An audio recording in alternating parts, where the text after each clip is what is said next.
The one thing a company needs to come back to is its values. If you say you stand for this, stand for it whether the sun's shining, you're in the middle of the biggest storm you've ever experienced in your corporate history.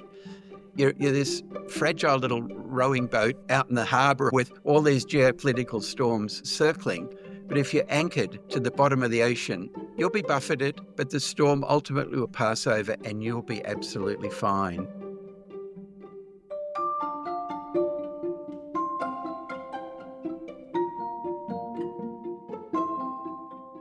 Welcome to The Green Fix, the climate and sustainability podcast for Australian corporations and their ESG practitioners.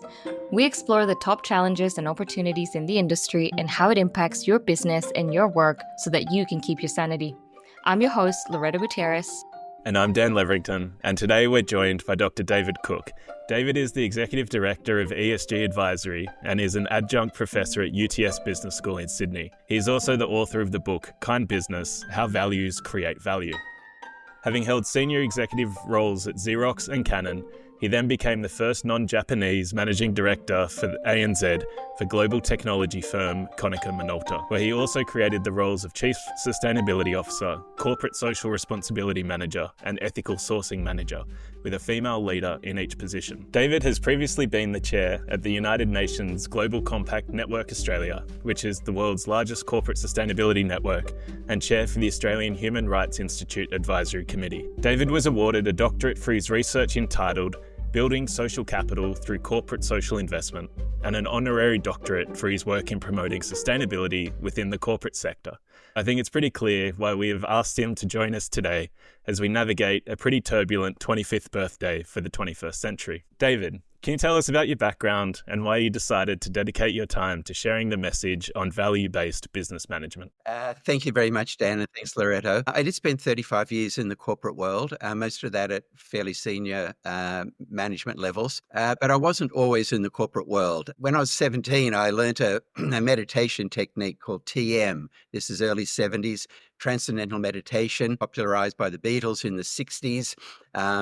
And pretty much straight away, I decided this is what I want to do with my life. I want to become a teacher of TM, and went overseas and trained. And when I was 19, came back and then taught TM full time for 8 years. Financial circumstances did force me out to get a job, and I did find myself moving into the corporate world, firstly as a salesperson for Xerox in the 80s. When I entered that corporate world, I joked with people that I still had my save the world gene deep inside me. And I was always looking for ways to have some sort of a positive impact. When I did ultimately become the managing director of Konica Minolta, that really gave me the opportunity to do some good things in conjunction with all of the people that I worked with. And on the very first day when it was announced that I would be the managing director, the first non-Japanese managing director in the company's 40-year history in Australia, I walked up on stage and I didn't have a prepared speech, but I turned to the audience of about 300 people and I said, look, I want us all to work together to build a company that cares.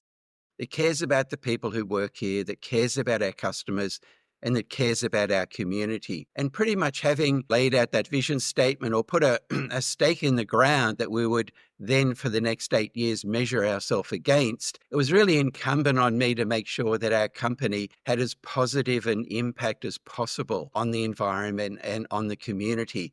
That's incredible. And here in July 2024, you published a book called Kind Business with the tagline, Reimagining a Corporate World Where People and Planet Are Placed at the Heart of Leadership Decisions.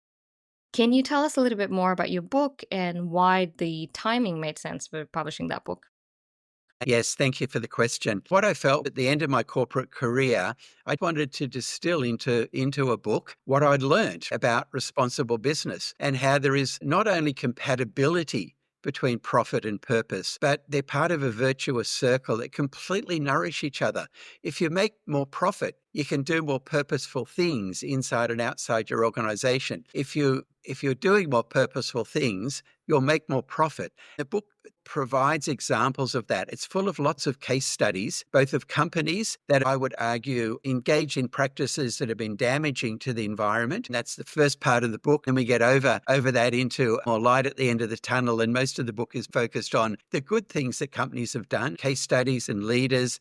I talk about leadership attributes. There's a section on courageous leadership, a section on compassionate leadership, a section on self-awareness. I wrote the book because I believe that if you distill down whether a company is a good, positive, responsible business, you'll tend to find the differentiator is leadership. I like to highlight some of those people who, for me, have been exemplars over the years. Towards the back end of the book, I use Konica Minolta, the company that I ran, as a case study on what can occur because the performance of that company did shift markedly over the time that we took a greater focus on sustainability and contributing to our community. Fantastic. And where can people find your book? It's available on virtually every online book retailer's platform. The audiobook is available and also the ebook. Speaking of your leadership at Konica Minolta, which is the second half of your book, you had a long-standing career at Konica Minolta over 15 years, culminating in almost 8 years as the chair managing director. I'd love to hear how you demonstrated the link between doing the right thing and positive business and impact at Konica Minolta. It's an important point because when you're running a profit-making business, there needs to be a link. I mean, if you're the owner of Patagonia, then I guess you can just go, I truly believe that the company that I run and manage is going to at all times stay the course and have a positive impact on the environment and on society. You have that flexibility, but when you're working in a global corporation, principally owned by shareholders who've bought shares on the Tokyo Stock Exchange, you kind of have many masters to serve in a way, and you can't just do whatever your personal conviction is. But I was very fortunate, and that is that we started to go down this path, firstly, because of that statement, I want us all to work together to build a company that cares. I then went to everybody in Konica Minolta and I said, there's only one problem. I don't know how to do that and I need your help. So all these ideas came flooding in. We sent an email to about 400 people at the time, and we got 800 ideas. Now, you can't reach out for those ideas and then ignore them. So what people wanted was they wanted more purpose. They wanted us to be a better corporate citizen. They wanted us to stand up for values. It was a groundswell from the bottom up after simply a suggestion from the person at the top. It wasn't pushed down necessarily. And once we started to do these things to honor the contribution and the request of our people, then what happened is we never used any of the good things that we did in any marketing sense or collateral whatsoever. But we would continue to go about tendering for large technology contracts, printing, scanning, document management, etc. Our competitors were, people like Xerox and Canon and HP and what have you, better known brands. Typically, we just didn't get to be the top 2 or 3 being considered for very, very large national tenders. Now we were. We were getting on the short lists and we were winning. And sometimes I'd be involved in the bid up front. I'd be quite active as the managing director because when you bring that title, which, to a bid or a presentation to a prospective client, you're also bringing the message that the busy senior person right at the top is actually interested in you as a client or a new client. Sometimes I would be, sometimes I wouldn't be, but I would always go when we won that tender and were awarded the contract. And I would sit in front of the decision maker and I would say, thank you. Thank you for awarding us the contract and making us your technology partner. May I please ask a question? We think we're a great company and we think you've made a great choice. But can you tell me, why did you choose us? And the answer kept coming back. Nothing to do with product, nothing to do with service levels, nothing to do with price. In fact, most people would say you're kind of all about the same. What people would say is, one guy put it beautifully. He said, we used to just look at the bright, shiny car you were trying to sell us, car translating to multifunction network devices, and then we'd make a decision and we'd usually stick with our incumbent. No real reason to change. He said, but our own internal governance processes now require us to look under the hood, under the bonnet. Don't just look at the shiny car, lift up the hood and look inside the company and see who they are. Once we did that, we saw differences. Now, all those competitors, they're all good companies. I'm not saying they're not. But Konica Minolta had taken a really strong stand on some important sustainability issues and human rights issues regarding, eliminating modern slavery and things of that nature. And so what people would say to me is, once we did that, everything changed. And what we saw was that your values and our values align. And we realized we're a really good fit for each other. And that's why we awarded you the contract. Now, for me, somebody who had a personal conviction that our company should do good things in society and make a positive difference, that was absolute gold. It was manna from heaven, because during the 10 years between the global financial crisis and COVID, in an industry, think about it, largely based on hard copy printers, when people aren't printing much anymore, everything's gone digital, our business grew every year for 10 years in a declining market against competitors who were much more household names than we were. And it was because of our values and sticking to our values. And so I didn't need any more proof statement than that. Yeah. If you think of the tightest of closed loops when it comes to business, you need great customers and great employees, and they both complement each other. And you can't have a successful business with just one. What was the impact of showing the actions to the employees when it came to embodying those values? It's a great question, because if they're just values on a frame on the wall of the boardroom, they don't really mean much at all. In fact, possibly have a negative impact on employee engagement. Whereas I would like to think that my reputation in the company was such that when I said those words, people said, this guy really means it.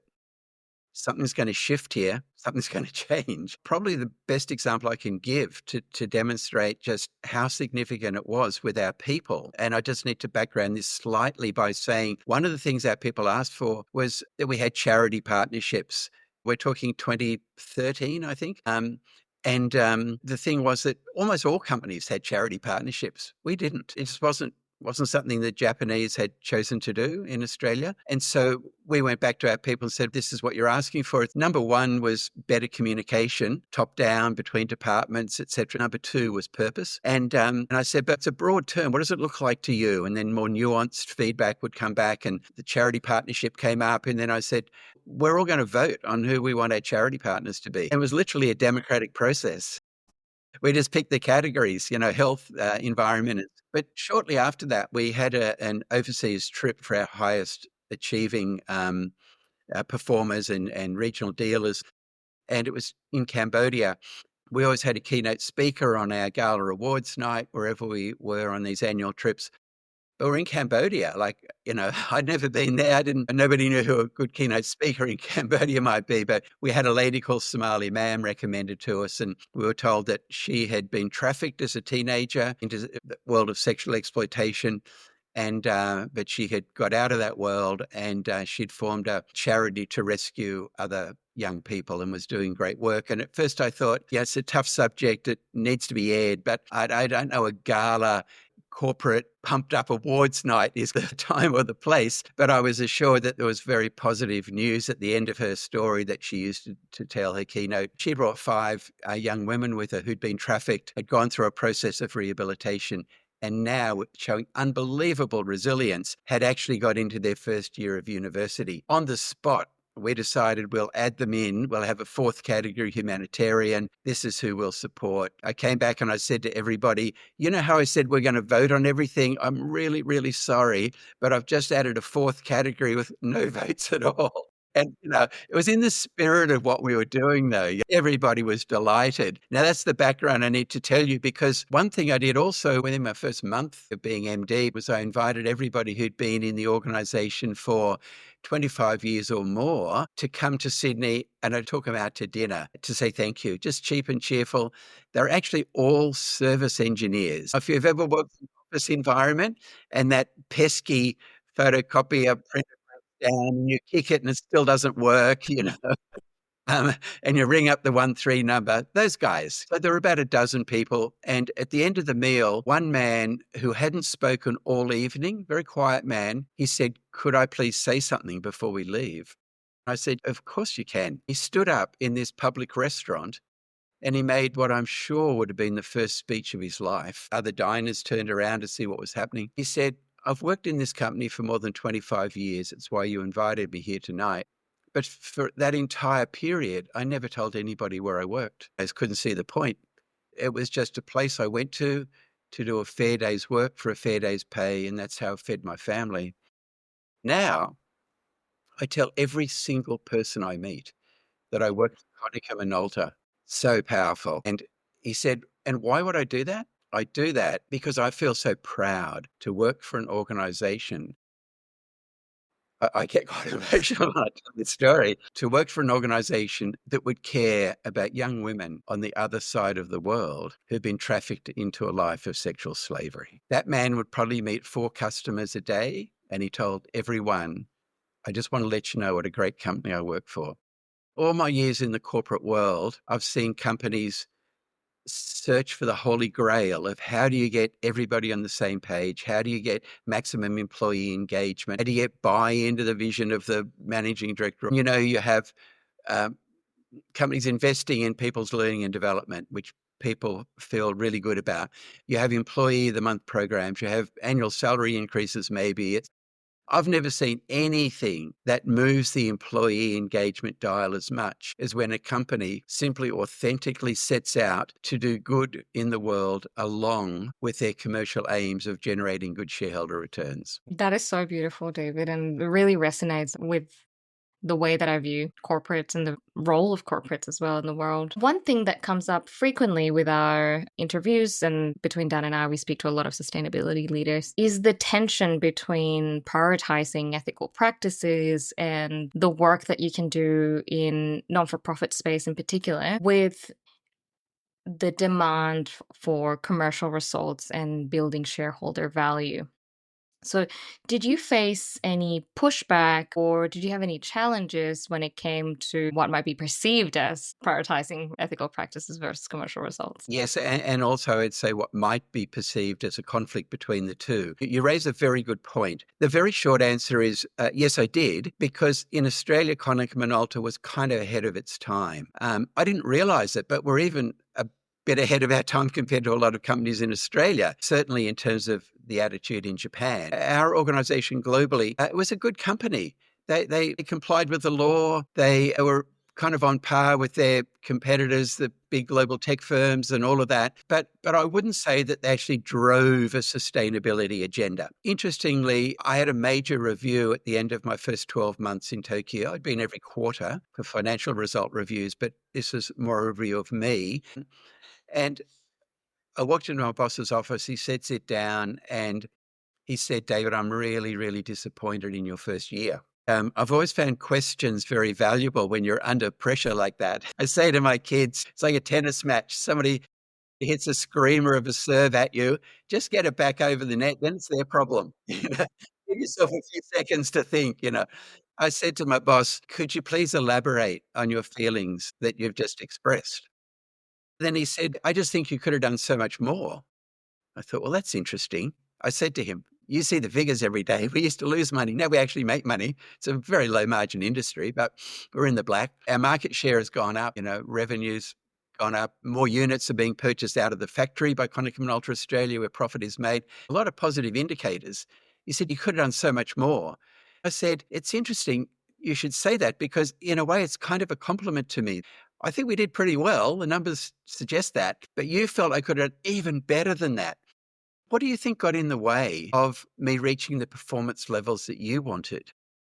And he said, oh, that's really simple. You just got distracted. I said, and what do you think the main things that distracted me were? He said, all that sustainability, CSR, charity partnerships, all that sort of stuff that you're doing. We hadn't quite moved as strongly into ethical sourcing and anti-slavery at that stage.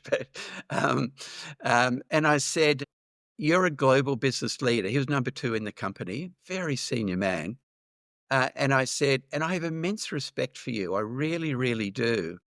But no matter how deeply I think about your words, I'm going to come back to the same conclusion. And that is that the reason we improved the company's financial performance was because of all of the things you just mentioned. They didn't get in the way. They were the reason we achieved those results. I can't think of anything particularly differently that we did. He got quite upset by that. And because I crossed the line in a Japanese hierarchical system where you honor every word that your boss speaks, he had never been confronted with that before, probably didn't really know how to engage in that conversation.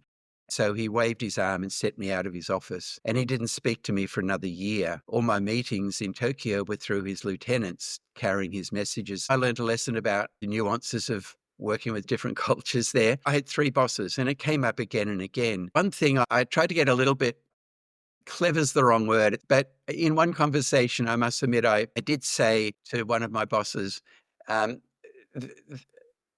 in Australia, as the chair of the board of Konica Minolta, I'm governed by the Australian Corporations Act. One of the important points in that act is a director of a company in Australia must at all times act in the interests of the company. Some people interpret that to mean they should only have a laser-like focus on the bottom line, shareholder dividend and shareholder returns in the short term. I don't hold that interpretation. My view is I must produce shareholder returns over the long term and build a truly sustainable company. And the way we will do that is by contributing to the community and to the planet. Therefore, when you say to me, stop doing the things that you're doing, the sustainability agenda and so on, I cannot stop doing those things because I will be in breach of Australian law.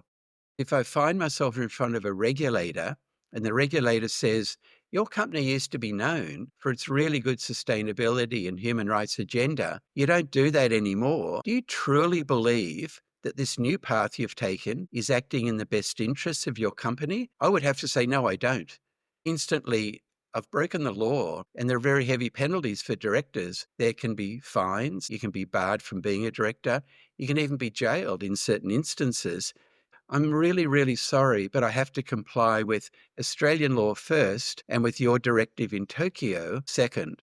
And it got me through because it sounded pretty convincing. And actually, it's true. I think it's something that a lot of Australian businesses are going to have to wrestle with in the short term, particularly with the mandatory climate reporting laws that are now in effect. I'm fascinated by not only your experience working for a multinational with a head office from a different culture to the one that you grew up in, but also as you're bringing in the cultural change at Konica Minolta. As we said in the intro, you created the positions of Chief Sustainability Officer, Corporate Social Responsibility Manager, Ethical Sourcing Manager. One of the things that Loretto and I consistently see are just the amount of silos that exist within organizations. And I'm wondering how, in your role as managing director, you are able to bring each of those subject matter experts into the room in order to have a whole of business approach to the solutions that, clearly had a very positive impact on the growth of the business. It's a very fair observation about silos, Dan. I didn't have as much success as I wanted. So I had an executive team, the classic roles of chief marketing officer and information officer and finance officer and so on. Each of those people spent decades building their careers in one silo. They're subject matter experts and they're uncomfortable when they were outside of their silo and probably felt a bit vulnerable, like I can be an expert here, but I know very little here. And sometimes lack the courage possibly to think more broadly about the whole company. I was the only person as CEO that had the actual job of thinking about the whole company. But I'd say to people, when we come in for our exec meetings, leave your finance hat at the door or your IT hat at the door. We're going to work together to build this company. And I did create the role of Chief Sustainability Officer, but I felt that, she had a hard job, because it just wasn't natural for the others to be thinking about a sustainability agenda. What I say to sustainability professionals is, if that's the situation you're in, or that's the world that you might be entering, it's incumbent on you not just to be a deep dive subject matter expert like each of those other people are, it's also incumbent on you to learn how to get them engaged and to sell your message. I say this also to the not-for-profit sector. When you go in and you sit opposite a desk of somebody who possibly knows little about your world or what you're trying to achieve or the people that you're trying to help or about the devastating imperative of taking action on climate change, then what you have to do is put yourself in their shoes. the last thing you should do is talk all about the stuff that interests you. What you have to do is ask them what's most important to them. And if it's a one-on-one, like a not-for-profit, it can be the CEO. Look, can you please tell me what's keeping you awake at night? What are some of the biggest challenges you're facing in running the company? Getting right through to the end question, which could be, and may I ask, you'll be in the corporate world for quite a while yet, I imagine, but when you do leave, what sort of legacy would you like to leave behind? What do you want to be known for as a leader? If you don't talk, ask questions, listen to the answers, respond according to the answers. What you'll find when you start to dig into what's important to them, there'll be overlap with what's important to you. Now you've listened for a period of time, and now you've earned the right to then say, thank you for sharing all of those insights with me. May I please talk a little bit about what our organization does? And you've got a receptive listener. It's no different if you're a chief sustainability officer going into an exec meeting. You do need to talk about some of the broader company issues. The marketing person's main agenda is how do we differentiate ourselves from our competitors? The finance person's looking, how do we make more profit in this business? Everybody's got their own agendas. You can't just go in and talk about your world for your 20 minutes that you've got and then, full stop. You need to learn how to help others to understand where your part of the business fits into their part of the business and into the whole business. And the most powerful tool generally you can have are questions and the ability to listen and show respect to the answers. David, I want to pivot the conversation to talk about business in 2025. We are experiencing what is a very interesting time, both from a geopolitical perspective, the swing of tariff policy, market volatility in Australia, the upcoming elections. We are recording about 2 weeks before a federal election in Australia. And many businesses are hesitant at the moment to take action in case it ends up being the wrong decision.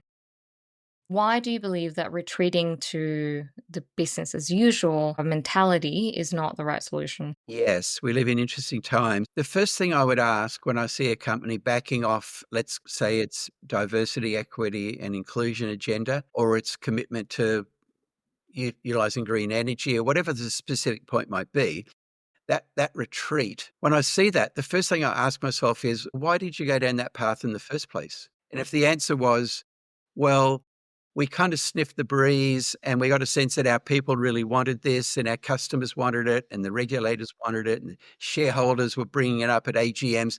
We kind of saw that it was a good thing for us to do. Well, okay, why isn't it still a good thing for you to do? It is, but it's only those organizations, and I'm going to be critical here, led by people who lack courage, that then go scampering off and go back to their old ways of doing things. It's completely wrong. And again, I would argue in an Australian context, it's in breach of the legislation which says you must always act in the best interests of your company. Because there are so many positives. When you build an organization, the people there are proud of. You build an organization that people want to do business with. They want to spend their money with you. An organization where the regulators give you a big tick. An organization where people want to buy your shares for reasons other than just the dividend. It makes zero sense to me, no matter how turbulent the times might be, to suddenly completely change direction. And I would say the one thing a company needs to come back to is its values. If you say you stand for this, stand for it whether the sun's shining, you're in the middle of the biggest storm you've ever experienced in your corporate history. You're this fragile little rowing boat out in the harbour with all these geopolitical storms circling. But if you're anchored to the bottom of the ocean, you'll be buffeted, but the storm ultimately will pass over and you'll be absolutely fine. And you will come out at the end of these turbulent times and you will have earned the pride of all of your stakeholders. And you'll be positioned commercially far better than take off after the storm has passed.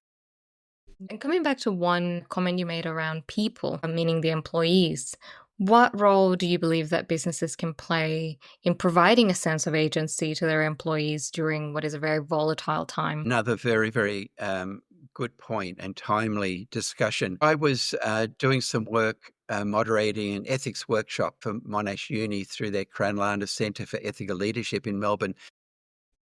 And we were talking about leadership qualities and what have you. And interestingly, as part of that, I put into ChatGPT, what are the main qualities of a leader? And I got all the stock standard stuff you might expect. They got to be strong and all that kind of stuff. So then I put into ChatGPT, what about empathy, humility, kindness, vulnerability, sensitivity? And immediately, well, yes, they're really important too, but they're generally overlooked. In this workshop, I brought that up as a bit of a funny story, but then we started talking about leadership qualities. And one that didn't come up was, which is, I think, is very important, it's consistency.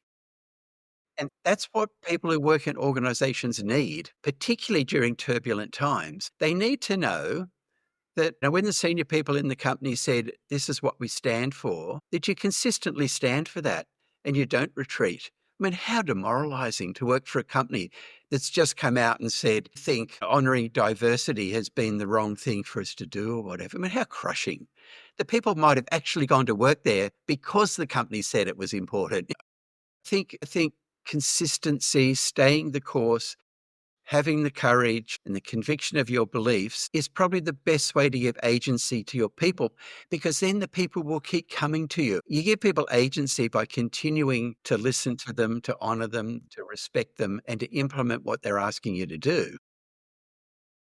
There is so much opportunity for companies that do that over the next few years, because it's becoming very obvious very quickly which companies were saying it, like you said, because they sniffed the breeze versus the ones that genuinely believe that their company is better off by having those practices at their core.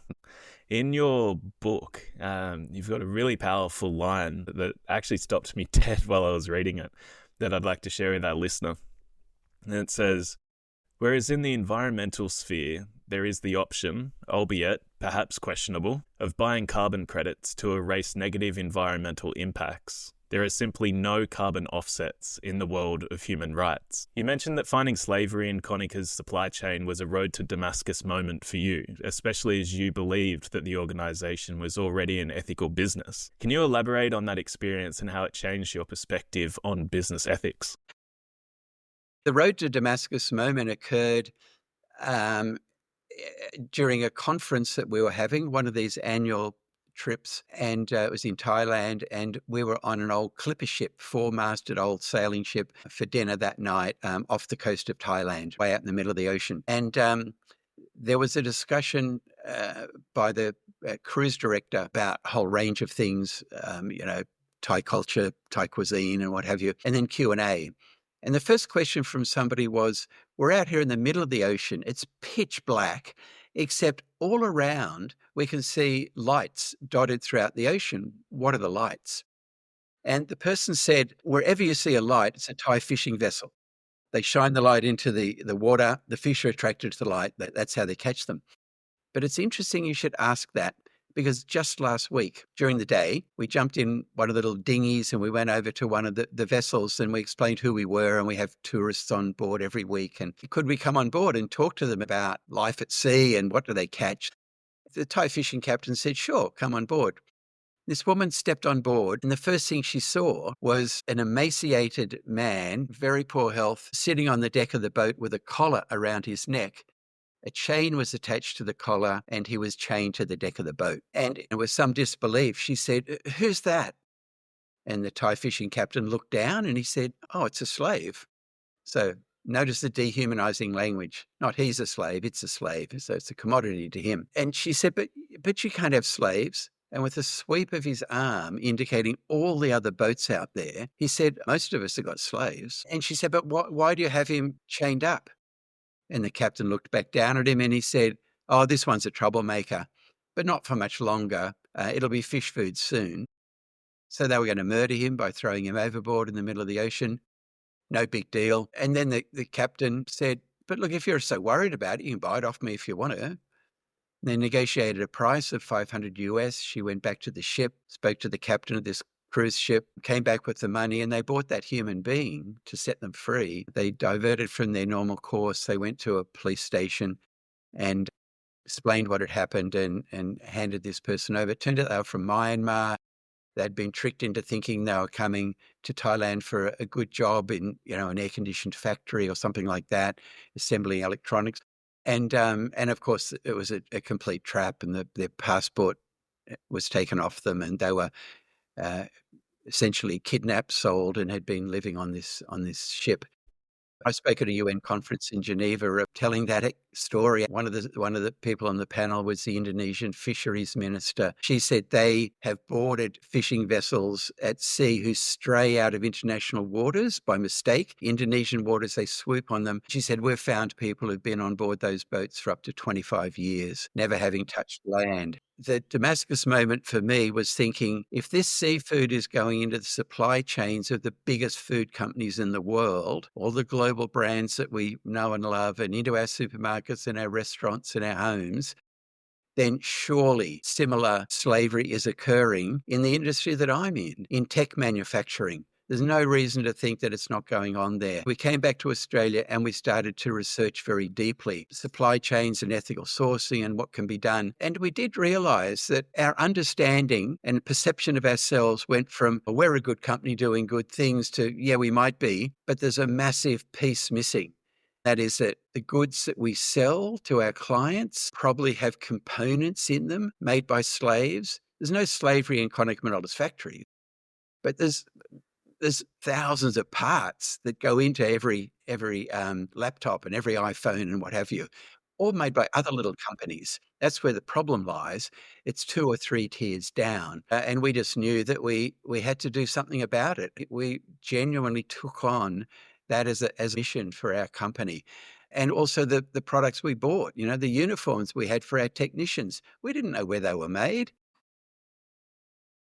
Turns out they, possibly made in Bangladesh, where women were paid next to nothing, mistreated in the factories, maybe sexual harassment going on. All these things were occurring on my watch as a CEO. That was a big turning point for us.